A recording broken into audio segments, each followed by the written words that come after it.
Yuk sini duduk lagi. Kita mulai.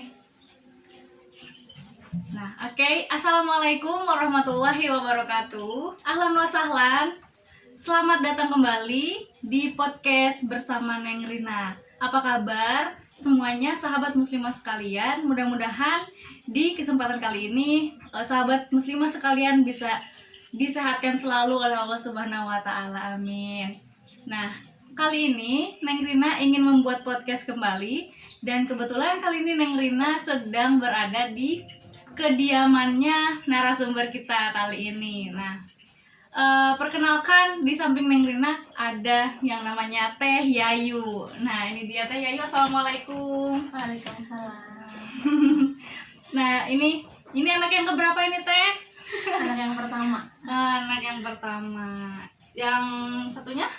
Yang satunya Satunya lagi istirahat ya. Karena kebetulan kita ini malam-malam bikin videonya. Jadi satunya lagi anaknya Teh Yayu sudah beristirahat. Oke, Teh Yayu sehat Teh? alhamdulillah sehat. Oke. Teh Yayu bisa perkenalkan diri Teh, dari mulai nama lengkapnya, lalu pendidikan, terus alamatnya di mana gitu Teh. Lalu kesibukannya juga. Silakan Teh. Disapa. Assalamualaikum warahmatullahi wabarakatuh. Waalaikumsalam warahmatullahi wabarakatuh. Nama saya Yayu Irayani. Saya aslinya dari Banten. Wah, dari Banten nih. Lahir di Lebak, Banten. Wow. SD di sana, lanjut sanawiyah, MA juga SMA di Pondok Pesantren Darussahadah. Darussahadah di Banten itu ya? Ada Rangkas Bitung, Banten. Kemudian melanjutkan kuliah di Bogor di Ibnu Khaldun. Kemudian menikah, dapatnya orang Bogor. Masya Allah. Jadi sekarang udah jadi orang Bogor ini Teh. KTP-nya udah Bogor. Oh iya, dari Banten ke Bogor. Apa lagi? Lalu ya pendidikan tadi udah ya. Nah, Sekarang kesibukannya Teh Yayu lagi apa? kesibukannya ibu rumah tangga Ibu rumah tangga. sambil berorganisasi di Fatayat juga. Wah, luar biasa. Karena kebetulan dari semenjak kuliah juga sudah berorganisasi dari PMII ya. Di PMII di tingkat komisariat menjadi bendahara. Ya. Kemudian lanjut ke cabang, di cabang 2 periode. Periode pertama sekretaris 2, periode selanjutnya sekitar tahun 2011 ya, di sekretaris umum Tekum. Sekretaris umum. Kemudian setelah menikah, karena mungkin apa ya, organisasi itu semacam candu ya. Jadi Candu. setelah menikah pun setelah selesai di PMII ya kayak ada yang kurang, kayak merasa kangen berkegiatan, berorganisasi. Terus dikasih kesempatan oleh Teh Dede, senior kita yang kebetulan ketua Fatayat NU Kota Bogor juga. Dikasih kesempatan untuk bergabung di Fatayat dan alhamdulillah sampai sekarang masih bergabung. Oh iya. Wah, ternyata narasumber kali ini tuh memang aktivis dari sejak muda sampai sudah Berbentuk. berbentuk, sudah anaknya sudah banyak, tetap semangat beraktivitas ya di organisasi, yaitu di Fatayat ya Teh. Iya. Di Fatayat itu untuk apa Teh? Maksudnya Fatayat itu untuk perempuan NUK atau kayak gimana Teh? Pemudi MU ya, NU. Oh, iya. Untuk perempuan yang masih di bawah umur 40 tahun. Oh, jadi ibu-ibu gitu gak apa-apa ya masuk Fatayat? Iya, gitu? boleh. Nggak apa-apa. Masya Allah. Teh, aku mau nanya nih, ada nggak Teh kira-kira aku mau minta sharing pengalamannya Teteh di organisasi gitu, kayak pengalaman-pengalaman yang unik gitu, kayak misalnya Teteh menjadi konduktor yang sudah membalang buana gitu ya sahabat muslimah sekalian. Jadi kita biar bisa sharing-sharing pengalaman begitu. Ya, pengalaman apa ya? Kalau di PMII sih kebetulan kan bergabung juga dengan Kidung Pasundan ya. Kidung Paduan suaranya PMII Kota Bogor yang sebelumnya tuh tidak ada padusnya PMII. Cuma senior kita Teh Dede itu membuat pelatihan, memanggil pelatih profesional juga dari Ciputat. Dulu ada Bang Get sama Bang Dodo, itu melatih, kita bikin pelatihan di Puncak, mengadakan ya membentuk paduan suara namanya Kipas, Kidung Pasundan. Dan setelah membentuk Kipas, kemudian kebetulan saya dipilih menjadi konduktor. Alhamdulillah sering latihan, akhirnya bisa sering tampil. Gak hanya di acara PMII ya, di acara internal, tapi kita juga sering dipanggil oleh KFPI, GP Ansor, PKB gitu, kayak partai-partai untuk acara-acara mereka gitu. Alhamdulillah. Jadi karena nggak semua mahasiswa itu tertarik dengan diskusi, tertarik dengan demo, orasi kan. Jadi gimana caranya kita bisa menjaring, kita bisa menarik minat mahasiswa yang ingin bergabung di PMI itu lewat seni, yaitu lewat paduan suara. Kaderisasi lewat seni ya. Masya Allah. Alhamdulillah berhasil, banyak yang berminat. Dulu jam terbang kita juga ini ya, lumayan gitu. Karena setelah Kipas dikenal, banyak panggilan-panggilan. Iya, banyak panggilan-panggilan. Kita juga mengisi acara di PKC Jawa Barat ya, acara Konkorecab waktu itu tempatnya di salah satu universitas swasta di Bandung. Kita juga sering tampil di Jakarta di acara-acara besar, bahkan sering dihadiri oleh Bapak Presiden. Itu pengalaman yang sangat luar biasa, pengalaman yang luar biasa ya. Maksudnya dengan ikut paduan suara Kipas Kidung Pasundan PMI Kota Bogor bisa jadi bisa dikenal, padus bisa dikenal, padus PMI Kota Bogor bisa dikenal banyak orang, bisa tampil di mana-mana. Udah ini. Iya, artinya prestasi paduan suara Kipas ini udah lumayan ini ya, memalang buana seperti itu ya Teteh. Iya, di masanya. Terus Teh, kalau misalnya kita nih yang tidak punya bakat menyanyi gitu Teh, bisa nggak Teh ikut paduan suara gitu? Sebenarnya kan ada ini ya, ada tahapan semacam penilaian suara gitu kan, masuknya suara apa, suara alto kah atau sopran kah. Jadi sebenarnya kayaknya semua orang bisa sih, asal mau sering belajar, berlatih gitu. Wah, berarti kita bisa lah ya belajar. Bisa dong. Mungkin ke Teteh. Wah, kalau gitu berarti bisa lah ya Teh. Karena kan keren Teh bisa ikut paduan suara dan dipanggil begitu Teh. Nah, khususnya buat perempuan-perempuan yang mau mengembangkan diri, artinya kan kita harus punya kesadaran buat pengembangan diri gitu ya. Kita harus berkembang, apapun skill atau potensi kita harus kembangkan gitu ya Teh. Iya betul. Dalam wadah, kalau misalkan jadi ketika kita ikut bergabung dengan organisasi, harus pinter-pinter, maksudnya harus banyak yang kita dapat gitu. Karena di sana nggak hanya apa yang tidak diajarkan di bangku kuliah itu bisa kita dapatkan. Jadi karena dalam organisasi itu kita bertemu dengan teman-teman atau sahabat-sahabat yang tidak hanya satu fakultas atau satu jurusan sama kita, ya kan? Kita bertemu dengan semua fakultas, semua jurusan gitu. Contohnya saya FKIP bertemu dengan fakultas hukum, fakultas ekonomi, FAI ya kan. Di sana bergabung semua, belajar bersama, baik itu mulai dari diskusi apapun, terus ya orasi ya. Ketika ya maksudnya bikinlah kegiatan yang positif ya, supaya tidak waktu muda ketika berkuliah itu tidak terbuang sia-sia, karena di organisasi itu banyak banget yang bisa kita dapat. Yang penting kita niatnya satu, belajar. Betul sekali Teteh. Ya. Terus Teteh minta apa? Pintar. Wah, HP.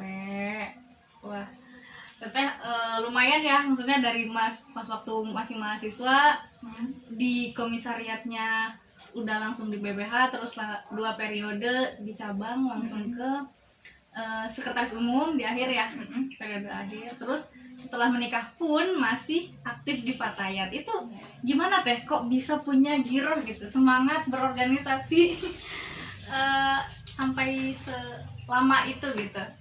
Ada nggak Teh kalau kayak tips-tips gitu? Karena kan Teteh anak berapa? 2 kan? Iya. Lumayan. Anak 2 yang pertama ini sudah mau 6 tahun di Juli. Yang kedua umur 6 tahun. tanggal 9 nanti 3 tahun kan yang laki-laki. Oh ya. Ya sebenarnya sih selain mengisi ini juga kan, mengisi kekosongan, tapi memang sih kalau kita sudah berorganisasi dari masih kuliah, jadi seperti apa yang saya katakan tadi, kayak semacam ada yang kurang gitu, ada yang hilang gitu kan. Setelah menikah tidak ada kegiatan di organisasi itu kayak yang apa ya, kayak yang kurang. Tentunya kalau sudah berkeluarga memang harus diobrolkan sama suami ya. Betul. Alhamdulillahnya suami juga mendukung. Nah, jadi kita masih bisa produktif di luar gitu. alhamdulillah. Itu rezeki juga sih, bentuk rezeki ya, punya suami yang mensupport kegiatan kita Teh. Karena basic suami juga kan sama-sama Ya. dari organisasi yang sama kan. Oh gitu. Ya itulah, alhamdulillah. Jadi bisa saling support gitu ya Teh, saling suportif. Nah, terus Teh anak Teteh bedanya berapa tahun berarti? 2. Bedanya 3 tahun, 3 tahun kurang ya? 2 bulan. Oh iya. Wah, luar biasa ini. Artinya Kopri nih kita tuh punya banyak loh kayak tauladan gitu, bisa kita ikuti jejaknya, langkahnya, semangatnya, dan yang paling utama buat kita untuk kita itu lebih aktif lagi sebagai perempuan, karena perempuan tuh nggak menutup kemungkinan aktif di berbagai organisasi gitu ya Teh, walaupun sudah menikah gitu. Betul. Nah ya, jadi terus Teh apa ya, Teteh ada nggak kayak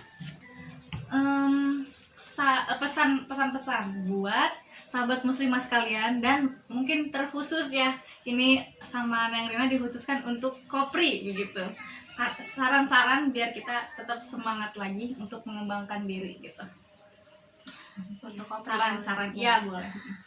Tentunya ketika diberi kesempatan untuk berada di Kopri ya, itu harus dipergunakan sebaik-baiknya. Artinya dikasih amanah kan di kepengurusan, dipergunakan sebaik-baiknya itu artinya apa yang sudah diprogramkan, apa yang sudah direncanakan, karena pasti ada rencana kegiatan-kegiatan kan, harus dilaksanakan, harus direalisasikan gitu. Karena di situ kita juga banyak belajar. Jangan sampai tidak ada kegiatan apapun, jangan sampai maksudnya hanya nama aja gitu.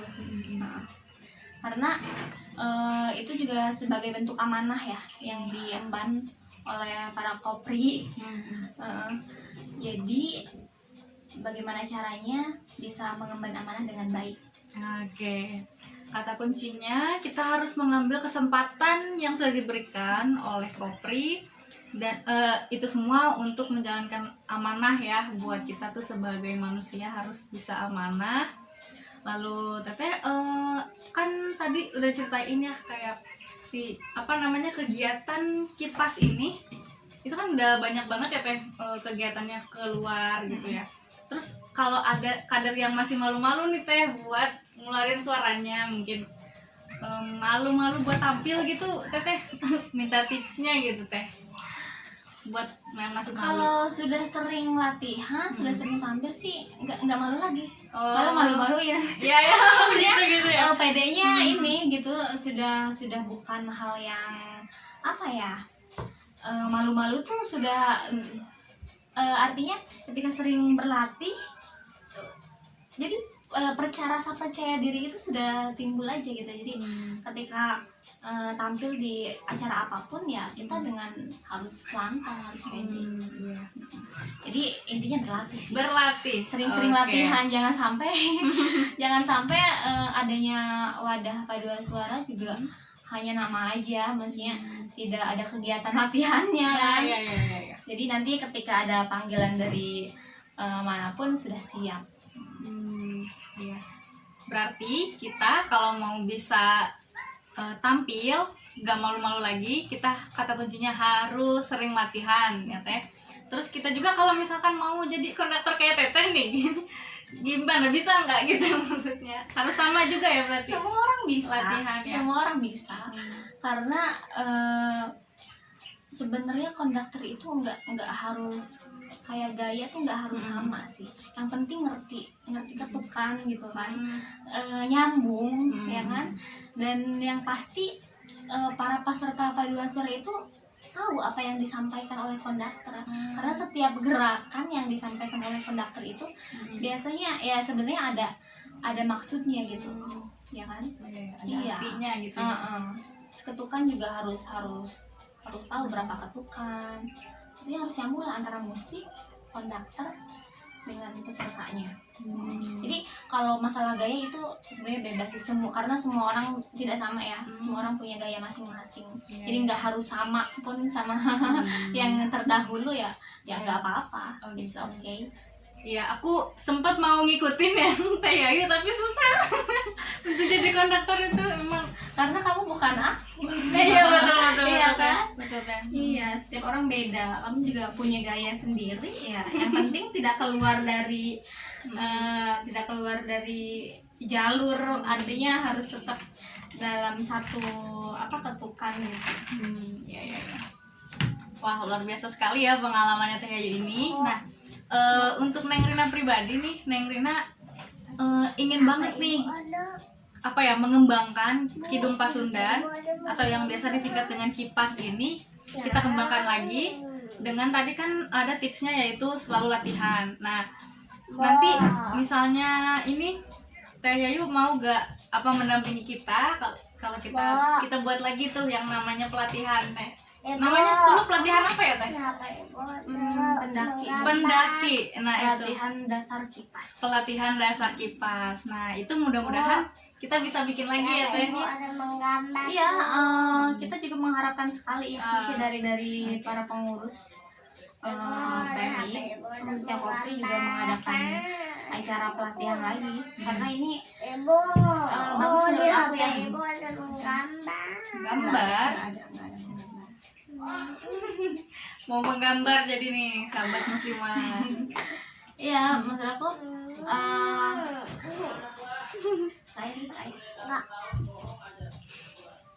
nggak apa-apa, mau menggambar dulu. Ya, kita berharap banget diteruskan ya oleh kopri-kopri yang sekarang ya. Karena wadah ini sebenarnya punya daya tarik untuk sebagian yang suka seni gitu. Maksud aku, kenapa enggak kita bangkitkan lagi kan Kidung Pasundan yang sudah kayaknya mulai tenggelam. Betul. Mulai ini ya, harus di ini lagi supaya ada nggak mati gitu. Betul deh. Karena sayang banget kan, kasihan juga senior-senior kita yang sudah mendirikan dengan susah payah kan. Dulu Teh Dede Siti Amanah ya, senior kita luar biasa, dengan modal nekat gitu kita membentuk paduan suara Kidung Pasundan ini. Dan kalau sekarang sampai harus mati, sampai harus tenggelam, kayaknya sayang sekali. Kakak. Apa yang menggambar ya ada. Oke, terakhir kita closing. terima kasih banyak ya untuk khususnya Teh Yayu karena udah mau aku repotkan. Sama-sama. Aku datang ke kediamannya Teh Yayu. Ini di daerah mana Teh? Alamatnya Teh? Aku Kayu Manis. Ini Kayu Manis.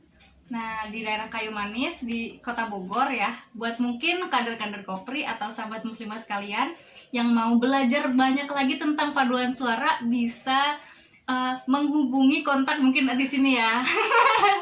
Dan kalau mau kita sharing-sharing lebih banyak lagi, bisa mungkin ke Instagramnya Teh Yayu gitu. Boleh gak Teh kalau kita lanjutnya nanti secara pribadi kalau misalkan ada yang mau nanya-nanya lagi. Yes, mangga. Kalau gitu nama Instagram Teteh apa Teh? Nanti biar aku edit di sini. Bu Silmi Hanan. Oh, Bu Silmi Hanan. Bu underscore Silmi underscore Hanan. Oh, Bu Silmi underscore. Embu. Gimana ya Bu? Embu underscore Silmi underscore Hanan. Oke, nanti sama yang kita diedit di bawah sini. Nanti teman-teman bisa langsung di follow aja buat sharing-sharing lagi ke depannya gitu. Kita udah selesai ya. Warna biru. Sama ya ampun. Yang itu tinggal pencet-pencet tuh. Tuh, ada warnanya. Ada kuning. Nah, ganti-ganti aja. Oke. Gitu, terima kasih banyak ya Teh Yayu karena udah Sama-sama. menyempatkan waktunya buat kita sharing-sharing di sini.